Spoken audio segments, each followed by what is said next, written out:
Hello guys, welcome back. Myself Bhanu Adhikari and a very fresh morning to you all. So in the last lecture we were discussing about the numericals जिसमें आप लोगों को परेशानी हो रही थी, शायद अब परेशानी नहीं हो रही और थोड़ी सी हो रही तो आज दूर कर देंगे, ठीक है। अब हम लोग ऐसा करते हैं कि जो न्यूमेरिकल हम लोग कर रहे थे उनको थोड़ा सा और इलेबोरेट कर लेते हैं। बुक में तो बहुत सारे मिल जाएंगे, मैं आपको कुछ ही करा पाऊंगा, पर वो कुछ ऐसे होंगे कि जिनको करने के बाद आप कोरिलेट कर पाएंगे अपनी बुक से। अब हम लोग एक और न्यूमेरिकल पकड़ते हैं। न्यूमेरिकल पकड़ते हैं मतलब न्यूमेरिकल करते हैं आई। अब कल मैंने लास्ट न्यूमेरिकल क्या कराया था बेटा? स्क्वायर वाला कराया था ना। आज उसी स्क्वायर से आपसे एक सवाल पूछ लेता हूं। यहां पर हमारे पास क्यू क्यू क्यू क्यू चारों सेम चार्ज है, चारों प्लस क्यू मान लीजिए, ठीक है। और आपसे पूछता है सेंटर में आपने एक चार्ज रख दिया है प्लस क्यू का, बताइए इस पे चार्ज कितना लगेगा। देखो ना, ये वाला भी प्लस क्यू है तो ये भी इसको रिपेल करेगा, ये इसको भी रिपेल करेगा, ये इसको भी रिपेल करेगा, ये इसको भी रिपेल करेगा। लेकिन अगर मैं इसको थोड़ा छोटा कर दूं तो आपको ऐसा ही दिख रहा है कुछ, ये अपोजिट डायरेक्शन में एक दूसरे को काट रहे हैं, ये भी काटने चले हैं भैया अपोजिट डायरेक्शन में। जाने नहीं देंगे तुझे, नहीं जाने दे रहे ना। तो ये जब हमारे पास सिचुएशन आती है कि किसी भी तरह की डायग्राम में या किसी भी तरह की फिगर में सिमिलर चार्जेस होते हैं और वो एक्ट करते हैं at a common point, then the net force at that common point will that common point will always be zero रहेगा। सिर्फ ट्रायंगल की बात नहीं कर रहा हूं मैं, कोई सा भी फिगर ले लो बच्चा, ये सब अगर क्यू है ना, ये सारे पॉजिटिव क्यू हैं, और मैं आपसे पूछूं इस पे कितने लग रही है, तो देखो ये ये ये ये इधर है तो ये इधर है, ये इधर है तो ये इधर है, ये इधर है तो ये इधर है। मतलब अगर ऐसे सिमेट्रिकल फिगर है ट्रायंगल, यहां पे क्यू दे दिया, इस पे भी लगने वाला सेंटर पे चार्ज जीरो है ना, ये भी जीरो आएगा अगर ये है। अच्छा सर ठीक है, प्लस क्यू का मान लिया और माइनस क्यू का क्या होगा बेटा? वो भी जीरो होगा। सिमेट्रिकल चार्ज का डिस्ट्रीब्यूशन सेंटर पॉइंट के लिए जीरो रहेगा। अच्छा लेकिन सर अगर हमने एक चार्ज चेंज कर दिया तो, सपोज कीजिए इन सबको मैं मिटा देता हूं और आपने इसको माइनस क्यू कर दीजिए, तो क्या बात सेम रहेगी? नहीं, आपको भी दिख रहा है सेम नहीं रहेगी। स्क्रीनशॉट ले लिया था, बैक कर रहा है, नहीं लिया तो। अब हम लोग क्या करते हैं, इस केस के लिए स्टडी करते हैं थोड़ा सा कि हम लोगों ने ये कर दिया ना। अब इसको भी मिटा देता हूं, अब तो तीर भी बाहर की तरफ नहीं निकलेंगे, तीर भी मिटा दिए। दोबारा चला देता हूं, कोशिश करूंगा स्क्वायर बनाने की। इस बार तो लग रहा है ये स्क्वायर था, है ना। चलिए यहाँ पे माइनस क्यू रखा था, ये प्लस क्यू रखा था, ये प्लस क्यू था और ये प्लस क्यू था, ठीक था। चलिए अब मैं आपसे वही चीज पूछ रहा हूं कि भाई इस क्यू पे लगने वाला फोर्स बताइए, इस क्यू पे लगने वाला फोर्स बताइए। देखो बेटा, ये वाला क्यू और ये वाला क्यू तो अब भी कैंसिल आउट हो जाएंगे ना, ये तो गए, बचेगा इसकी वजह से, बचेगा इसकी वजह से। ये वाला क्यू इसको अट्रैक्ट कर रहा होगा ना, माइनस है, और ये वाला क्यू इसको रिपेल कर रहा होगा, तो डायरेक्शन इसकी भी वही रहेगी। और लास्ट लेक्चर में बताया था अगर हमारे पास डायरेक्शन सेम रहती है, डायरेक्शन सेम रहती है तो हम लोग सिंपली निकाल के इसको ऐड कर सकते हैं। तो निकालिए, थोड़ा सा ट्राई तो कीजिए। क्या करेंगे? देखो इसके लिए तो जीरो हो जाएगा, निकालने की जरूरत ही नहीं, बस हमें इसका इससे और इसका इससे। लेकिन आप देखिए ये वाली जो डिस्टेंस है आपकी बार चेंज हो जाएगी। डिस्टेंस क्या रहेगी बताइए सर? डिस्टेंस ना हमारे पास a√2 रहेगी, नहीं a√2 का भी हाफ हो जाएगा ना, क्योंकि a√2 तो यहां से यहां तक की थी, सेंटर पे रख दिया मैंने इस चार्ज को, इसकी साइड है ये, तो कितना हो जाएगा? यहां से यहां तक का फोर्स निकालते हैं तो F due to minus q कितना आ जाएगा? F1 मान लिया मैंने, तो K Q minus Q upon, देखो a√2/2 कर देता हूं, a√2/2 तो कितना आ जाएगा? a/√2 हो जाएगा ना, समझ गए ना a√2/2 क्यों किया है मैंने? तो ये हमारे पास आ जाएगा के क्यू माइनस क्यू के लगाऊं, कोई जरूरत नहीं है सर, आपने बताया था, वेरी गुड, अब आप समझ गए हो। के q q by a by two, हाँ नहीं ए बाय रूट टू हो जाएगा ना वो, जब इसको सॉल्व करेंगे तो ए बाय रूट टू का स्क्वायर हो जाएगा, तो ये ए और टू के स्क्वायर कर लेना इसको। सिमिलरली F2 देखिए, इसकी वजह से लगने वाला फोर्स ये भी तो इतना ही रहेगा, समझे, प्लस माइनस का तो अंतर है।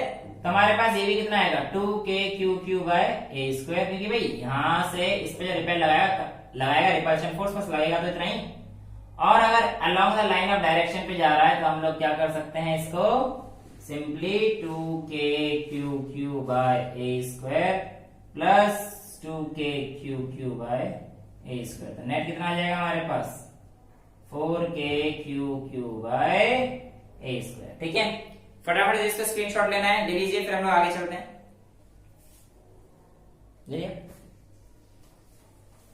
अब ये कर लोगे ना ऐसे क्वेश्चंस, जो ना हो कमेंट बॉक्स में फोटो खींच कर लिखना,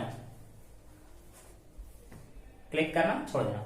अब बेटा आपके पास ना एक बहुत ही फेमस न्यूमेरिकल्स आते हैं, कौन कौन से, वैसे तो आप लोगों ने अगर ग्रेविटेशन करा होगा 11th में तो क्वेश्चन पढ़ा होगा ना वो कि two bodies of mass m and 3m are placed at a distance r, where should a third mass be placed so that a system may be in equilibrium। Sir क्या बोल गए, कुछ बच्चों ने किया होगा, उन्हें तो याद आ रहा होगा, जिन्होंने नहीं किया मैं याद दिला देता हूं। टेंशन नहीं लेने का भाई, इस बाल सफेद हो जाते हैं, मेरे हो रहे हैं, कैमरे में नहीं दिखेंगे वैसे हो रहे हैं सच में। अभी देखो, बट टेंशन नहीं लेता मैं, पता नहीं क्यों हो रहे हैं। ये देखो यहां पे मैंने क्या लिखा, इक्विलिब्रियम कॉन्सेप्ट लिख दूं, इक्विलिब्रियम ऑफ चार्जेस, कॉन्सेप्ट डाल दो, कॉन्सेप्ट है नहीं ऐसा कोई टॉपिक है, तो बस न्यूमेरिकल है ना। अब देखो बेटा, अब कैसे मैं कहता हूं, सपोज कीजिए कि आपके पास देयर आर टू चार्जेस और let's assume plus 4q and plus 9q, plus 4q and plus 9q। I am asking you first question, where should a third charge q नहीं q be placed, इसको कहां रखा जाए, so that, ताकि system equilibrium में आ जाए, so that system may be in equilibrium, sir equilibrium तो 11th बड़ा गंदा टॉपिक था, अरे टेंशन ना लो, जब 11th की वीडियोस आएंगी तो आप उसे भी देखना, हो गया आसान लगेगा। खैर अभी हम इसकी बात करते हैं। बेटा एक ना रामबाण ट्रिक बता रहा हूं, कौन सी, रामबाण क्या होता है, जो हर किसी में फिट हो जाता है। जब भी आपके पास सिमिलर टाइप के चार्ज दिए गए हों, मतलब सिमिलर मतलब दोनों सिमिलर होने चाहिए, +4 है तो +9, मतलब प्लस प्लस के identical charges, if I am talking about the identical charges, then keep one thing in mind, always the third charge will be lying in between the 2 points. The third given charge will always be in between the point if there are two identical charges, यानी कि इसमें और इसमें है, तो जो हमारे पास equilibrium वाला फोर्स आएगा या इक्विलिब्रियम वाला जो चार्ज रखा जाएगा वो इससे इसके बीच में रखा जाएगा, ना इधर कहीं रखा जाएगा ना इधर कहीं रखा जाएगा, इसके लाइन के बाहर, इधर से भी नहीं इधर से भी नहीं, इसके बीच में। तो सर अगर यहाँ पे -4q और -9q रख देता तो बेटा आइडेंटिकल का मतलब यही होता है, चाहे प्लस हो चाहे माइनस हो। अच्छा सर एक बार और एक चीज और दिमाग में आ रही है, हाँ बेटा पूछ लें, क्या कि सर आपने अभी कहा कि +q का चार्ज है, अच्छा अगर मैं इसे माइनस कर दूं तो कोई फर्क नहीं पड़ना, कर लो आपकी मर्जी, कुछ भी कर लो, लेकिन अगर दो आइडेंटिकल चार्जेस हैं तो हमेशा third charge will be in between the point. Okay, now on solving कैसे करते हैं, देखो बेटा इसकी वजह से इस पे लगने वाला फोर्स निकालिए पहले, F1 is equals to K into 4 छोटा q बड़ा Q अपॉन, अब ये मान लीजिए they are separated by distance, okay मैंने यहाँ पे लिखा नहीं है, टू चार्जेस, यहाँ पे बड़ी लंबी सी लाइन लिखनी पड़ेगी यार, two charges 4q and 9q are separated by distance r, समझ जाओ 4q अपॉन, अब ये देखो ये पूरी मैंने r मान ली, तो मैं मान लेता हूँ ये छोटी सी डिस्टेंस x है, तो ये वाली कितनी आ जाएगी, टोटल में से ये वाला माइनस कर देंगे तो ये आ जाएगी r माइनस एक्स, ये वाली, और ये मैंने x मान ली। ठीक है, तो इसका निकालूंगा तो 4k अपॉन एक्स स्क्वायर हो जाएगा बेटा, है ना। और F2 की वैल्यू कितना आ जाएगा, k 9q upon r minus x का होल स्क्वायर। ठीक है, अब मेरे से सिस्टम ने बोल दिया कि सिस्टम इक्विलिब्रियम में होना चाहिए, इसका मतलब ये दोनों चार्ज बराबर रहने चाहिए। तो इसका मतलब क्या हो जाएगा, k4q upon x square it will be equals to k9q upon r minus x का होल स्क्वायर। परफेक्ट, q गया, बचता क्या है, 4 upon x square is equals to 9 upon r minus x का होल स्क्वायर। एक काम करना यार, इसे वैसे ले लेते हैं, 2 अपॉन एक्स का whole square is equals to 3 upon r minus x का होल स्क्वायर। ले सकते हैं ना इसे, तो कंपेयर कर देंगे तो हमारे पास क्या बचेगा, 2 upon x is equals to 3 upon r minus x. कर लो भाई इसके आगे सॉल्व, ये यहाँ पे कर रहा हूं मैं, 2r minus 2x is equals to 3x और 2r is equals to x, यानी कि x की वैल्यू 2r, x की वैल्यू 2r होनी चाहिए और r is equals to x/2 की दूरी पे, तो हमारे पास आ जाएगा आंसर। समझ में आया। तो ये हमारे पास जनरलाइज्ड फॉर्म आ जाती है, तो इस क्वेश्चन को करने में कोई बड़ी दिक्कत आप लोगों को होनी नहीं चाहिए। लेकिन तब क्या हो जब ये चार्ज ऑपोजिट क्यों, और मैं इसमें से एक माइनस से कर दूंगा तो क्या होगा, पहले इसको जिसका स्क्रीनशॉट लेना फटाफट से ले लो, लिया, हटा दो, देखिए अब ये कर लेना, ठीक है ना। हाँ, अब ये पूछ लेगा कि भाई ये दूरी कहां से, अब आगे अगर कोई वैल्यू दे रखी तो ठीक है, वरना अगर x और r के टर्म से पूछ रहे हो तो यहाँ पे तो आप निकाल ही सकते हो, ठीक है ना। अब अगला क्वेश्चन करते हैं, तब शायद समझ में आ जाए, ये कर लोगे ना, हाँ यहाँ पे वैल्यू दे रखी होंगी, ठीक है। अब हमारे पास क्या आता है, मिटाओ सारा, नहीं मैं तो नहीं मिटाऊंगा, तुम मिटाओ सारा, मैं तो इसे इतना ही रहने दूंगा, ये भी ऐसा ही है ना। और अब की बार मैंने क्या करा है बेटा, गड़बड़ कर दिया कुछ आप लोगों के लिए, क्या कि मैंने इसे 9q बना दिया। हमेशा याद रखना, जब भी दो डिफरेंट चार्जेस होंगे, है ना, तो हमारे पास क्या होगा कि जो थर्ड चार्ज बना जाएगा ना बेटा, वो हमेशा लाइन के बाहर रखा जाएगा। अब लाइन के बाहर तो ये पॉइंट भी है और ये पॉइंट भी है। अगर दो डिफरेंट चार्जेस हैं तो थर्ड चार्ज हमेशा लाइन के बाहर लगा जाएगा, आउट ऑफ लाइन, और उस तरफ रखा जाएगा जहां पर उसका मैग्नीट्यूड कम होगा, ये मत देखना माइनस प्लस नहीं, मैग्नीट्यूड कम देखना। तो 9 और 4 में से कौन सा कम है, सब मेरे हिसाब से 4 कम है, तो 4 के पास जाएगा, यानी कि इस तरफ जाएगा थर्ड चार्ज, कहीं यहां पे, ठीक है, इसे हटा दो, थर्ड चार्ज यहां पे। तो ये डिस्टेंस क्या थी, r, और ये कितनी हो जाएगी, मान ली x, सॉल्व कर दो, इसे भी सॉल्व कर दो।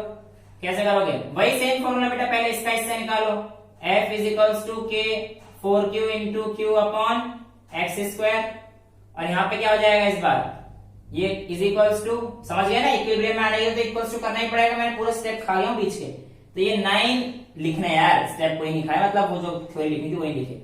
तो यहाँ पे क्या आ जाएगा, k 9 q1 q ये फॉर्मूला तो पता है ना, कहां से आया, कहीं कह रहे हैं सर ये पता ही नहीं है कहां से आ रहा है, ये इतनी देर से ही करा रहा हूं मैं, ठीक है ना, ये फॉर्मूला जो होता है। अब बेटा यहाँ पे देखो, ये वाला r प्लस एक्स हो जाएगा ना, k 9q इंटू q, ये वाला जो q है इसे बड़ा q रह देते हैं ना, अपॉन r प्लस एक्स का होल स्क्वायर, तो ये क्या हो जाएगा, k 4q upon x square is equals to k 9q upon r plus x का होल स्क्वायर।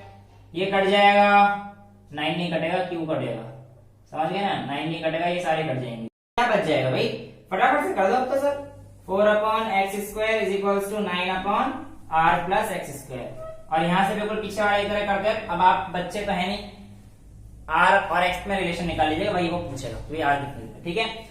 इसको स्क्रीनशॉट लेना फटाफट, जिसे लेना है, ये लो, हाँ शक्ल मत देखना बस, ये देखो, मिटा रहा हूं ना, ये ना। अब देखिए, अब मैं क्या कर रहा हूं कि एक और क्वेश्चन कराते हैं, पर थोड़ा सा अलग होगा, ज्यादा नहीं। मैं कहता हूं कि आपके पास बेटा दो चार्जेस हैं। क्या है? दो चार्ज हैं, और अब की बार मैं थर्ड चार्ज लेके आ रहा हूं, थर्ड चार्ज लेके आ रहा हूं। तो किस तरफ फोर्स की डायरेक्शन होगी, है ना? ऐसे समझिए कि ये दो फोर्स हैं, सॉरी दो चार्ज हैं। एक क्या है? प्लस क्यू है, और एक माइनस क्यू है। मैं कह रहा हूं इफ अ थर्ड चार्ज, मैं लिख रहा हूं यहां पे क्वेश्चन, ठीक है ना?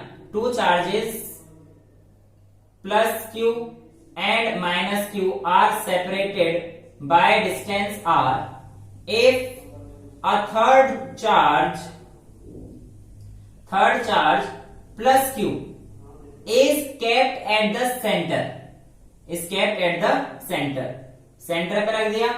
What is the direction of the force? Force का डायरेक्शन किस तरफ होगा इस बार? तो देखो बेटा, अब मैंने यहाँ पे सेंटर पे रख दिया, और ये कितनी दूरी पर थे? r की दूरी पर थे, है ना? तो ये कितना पॉइंट पे आ जाएगा? r/2, ये भी r/2 और ये भी r/2। अब क्या मैंने क्या रखा है? q चार्ज, प्लस q रखा है, ठीक है। अब इसका इसकी वजह से चार्ज निकालिए, तो F इज इक्वल टू क्या हो जाएगा? KQ अपॉन r/2 का होल स्क्वायर, यानी कि 4KQ square upon r square. इतना समझ में आता है? इसकी वजह से निकालना बेटा कितना आएगा सर? इसकी वजह से आएगा -KQ square upon -4KQ square upon r square, ठीक है बेटा। देखो ये ना कंफ्यूज मत होना बार बार, ये -q से फोर्स ऑफ अट्रैक्शन दिखा रहा है, फोर्स ऑफ अट्रैक्शन। इसके आने की वजह से तो रिपेल करेगा, हमें तो फोर्स ऑफ अट्रैक्शन दिख रहा है ना यहाँ पे, -q की वजह से। मैग्नीट्यूड में कोई फर्क नहीं पड़ेगा, तो इसे लिखे रहने दो, F2 ये है। लेकिन जब आप F नेट निकालोगे तो आप इस साइन का प्रयोग ना करें, कहीं इसमें से इसे कैंसिल कर दें। क्वेश्चन आ रखा है ना ये, तो बच्चों ने 0 लिख के आ गए थे, तो 0 नहीं होगा, ये प्लस होंगे, ऐड होंगे, और इसका डायरेक्शन होगा टुवर्ड्स -q। तो F नेट कितना आ जाएगा? एक ही लाइन पे, तो 4KQ square upon r square plus 4KQ square upon r square. इसका मतलब हो जाएगा, ये हो जाएगा 8KQ square upon r square towards F net जो आएगा हमारे पास, वो आएगा टुवर्ड्स -q। समझ में आता है? कोई दिक्कत? फटाफट से स्क्रीनशॉट ले यार, हट गया था। Okay, next question. फटाफट जितने न्यूमेरिकल करते जाओगे वो कॉन्सेप्ट उतने ही तगड़े होते जाएंगे। बिना न्यूमेरिकल के ना थ्योरी पढ़ना बेकार, न्यूमेरिकल जितना आप समझेंगे उतनी आसानी से काम होता जाएगा। आसान लग रहा है ना, तो कोई दिक्कत नहीं आ रही। अच्छा, एक और न्यूमेरिकल ले लेते हैं। ऐसे समझ लो कि एक बड़ा चार्ज है Q, एक बड़ा चार्ज है Q, और वी हैव तोड़ दिया इसको Q में, एक छोटा चार्ज Q निकाल लिया इसमें से, तो ऑटोमेटिकली दूसरा कितना बचेगा? Q - Q बचेगा। तो बताइए कि जब आपका फोर्स मैक्सिमम रहा होगा, when F is equals to maximum, जब आपका नेट फोर्स मैक्सिमम रहेगा, तो what would have been the ratio of Q/Q? Q/Q का रेशियो क्या रहा होगा? है सर ये कैसा क्वेश्चन दे दिया? सिंपल, बहुत सिंपल है, बस एक कॉन्सेप्ट याद कर लीजिए। एक कॉन्सेप्ट 11th का याद कर लीजिए। 11th नाम सुनते कैसा आता है ना, गुस्सा सा। मुझे भी आया करता था, मैंने भी नहीं पढ़ी, पर आप लोगों ने तो मुझसे ज्यादा पढ़ी होगी, मैं तो कुछ भी नहीं करता। खैर बेटा देखो, मैक्सिमा कब हुआ करता है? याद है वो मैक्सिमा और मिनिमा वाला कॉन्सेप्ट, ऐसा कुछ ये मैक्सिमा और मिनिमा। इस पॉइंट पे अगर आपको याद है तो क्या हुआ करता था? अगर एक्स टी का ग्राफ है, तो अगर एक्स और टी का ग्राफ है, तो dx over dt at maxima और मिनिमा क्या हुआ करता था? 0 हुआ करता था। मैक्सिमा पे और मिनिमा पे 0 हुआ करता था, याद है? तो अगर F मैक्स होगा, इसका मतलब हमारे पास फोर्स निकालना है, तो ये कहीं ना कहीं 0 का इस्तेमाल करने वाले हैं हम। बिल्कुल सही पकड़े हैं आप। देखते हैं आप कैसे, ये समझ में आ गया ना? देखिए बेटा, जिसे नहीं समझ में आया क्या करूं, होता है मानना पड़ेगा। अच्छा फटाफट से देखिए बेटा, मेरे पास F की वैल्यू क्या आएगी? K छोटा q और Q - Q अपॉन वो डिस्टेंस तो मैं आर ही मान लेता हूँ, आर स्क्वायर, है ना। अब इसकी से मल्टीप्लाई कर दी तो एफ कितना आ जाएगा, के q Q minus Q square, इसकी क्यू स्क्वायर इसमें आ जाएगा और के क्यू स्क्वायर आ जाएगा माइनस के क्यू स्क्वायर, के क्यू क्यू और के क्यू स्क्वायर अपॉन में आर स्क्वायर, है ना। अब आप एक काम कीजिए भाई, के वगैरह का तो हमें कोई फर्क पड़ेगा नहीं, के वगैरह का तो कोई फर्क पड़ेगा नहीं, तो एफ इज इक्वल टू कितना आ जाएगा बेटा, इसका डिफरेंशिएशन हो जाएगा तो ये क्या आ जाएगा 2q, समझ रहे हैं ना इसको, मैंने इससे यार ये समझ लेना है, इसमें कंफ्यूज मत होना, ठीक है। तो इसको फटाफट से कर दो, डिफरेंशिएशन करेंगे तो के क्यू क्यू तो हमारे पास कुछ रहेगा नहीं, तो ये के क्यू बचेगा, ये तो हमारे पास के क्यू बचेगा, और इधर क्या बचेगा minus 2k Q upon are square, ये D F upon D Q है बच्चा। अब इसको 0 के इक्वल रख दो, वही मैक्सिमा के लिए कंडीशन तो है 2k minus 2k Q upon are square is equal to 0, और हम लोग ये भी तो कह सकते हैं K Q minus 2k Q is equal to 0, जिसकी मदद से हमारे पास K Q is equal to 2k Q आ जाएगा, के से के गया, क्यू बाय क्यू का रेशियो पूछा है ना, क्यू अपॉन क्यू, तो क्यू अपॉन क्यू का रेशियो कितना हो जाएगा भैया, क्यू अपॉन क्यू 1/2 आ जाएगा। कर लेंगे इस क्वेश्चन को, ठीक है। तो इस लेक्चर के साथ अब हम लोग कूलाम से विदा लेते हैं, कितना कूलाम करोगे भाई, है ना, मतलब कूलाम से विदा लेते इक्विलिब्रियम क्वेश्चन से, और इन सब क्वेश्चन सब आप लोग कर लेना चाहिए। I hope the lecture was pretty much clear to you. कोई डाउट है फिर भी आप क्लिक कर दीजिए और नीचे भेज दीजिए, ठीक है, मैं सॉल्व करने की कोशिश जरूर करूंगा आपको। और till then bye bye, thank you so much, सत श्री अकाल।